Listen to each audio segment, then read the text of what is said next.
सोलापूर शहराच्या पाणी पुरवठ्यासाठी अमृत 2 योजनेकरता 800 कोटी रुपयांचा प्रस्ताव सोलापूर महानगरपालिकेने त्वरित पाठवावा. यातील हद्दवाढ भागातील पाण्याच्या टाक्या बांधण्यासाठी 100 कोटी रुपये तात्काळ वितरित करण्यात येतील, अशी ग्वाही मुख्यमंत्री देवेंद्र फडणवीस यांनी शुक्रवारी दिली. आमदार देवेंद्र कोठे यांच्या उपस्थितीत शुक्रवारी सोलापूरच्या पाणी पुरवठ्याबाबत झालेल्या बैठकीत मुख्यमंत्री देवेंद्र फडणवीस यांनी अनेक महत्त्वाचे मुद्दे आणि महत्त्वाचे निर्णय घेतले. आमदार देवेंद्र कोठे यांच्या पुढाकाराने झालेल्या या बैठकीमध्ये पालकमंत्री जयकुमार गोरे, आमदार देवेंद्र कोठे यांची प्रमुख उपस्थिती होती.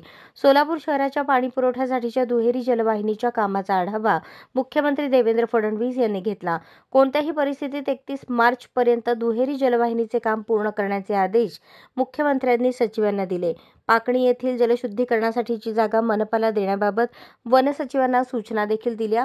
दुहेरी जलवाहिनीचे काम पूर्ण झाल्यानंतर शहराच्या पाणी पुरवठ्यासाठी अतिरिक्त टाक्या, शहरांतर्गत नव्या जलवाहिनी तसेच इतर कामे अमृत 2 योजनेतून करण्याकरता सोलापूर महानगरपालिकेने त्वरित 800 कोटी रुपयांचा प्रस्ताव पाठवावा. यातील शहराच्या हद्दवाढ भागातील पिण्याच्या टाक्या बांधण्यासाठी 100 कोटी रुपये सोलापूर महानगरपालिकेसाठी तात्काळ वितरित करण्यात येतील, तसेच उर्वरित निधीही देण्यात येईल, असे मुख्यमंत्री फडणवीस यांनी याप्रसंगी सांगितले. देगाव येथे 350 कोटी रुपये खर्चून बीओटी तत्वावर नागपूरच्या धर्तीवर मलनिसारण केंद्र बांधून तेथे टीटीपी प्लांट उभा करून शुद्ध केलेले पाणी एनटीपीसीला द्यावे आणि एनटीपीसी सध्या वापरत असलेले 80 MLD पाणी सोलापूरकरांना पिण्यासाठी वापरावे, अशी योजना प्रस्तावित आहे.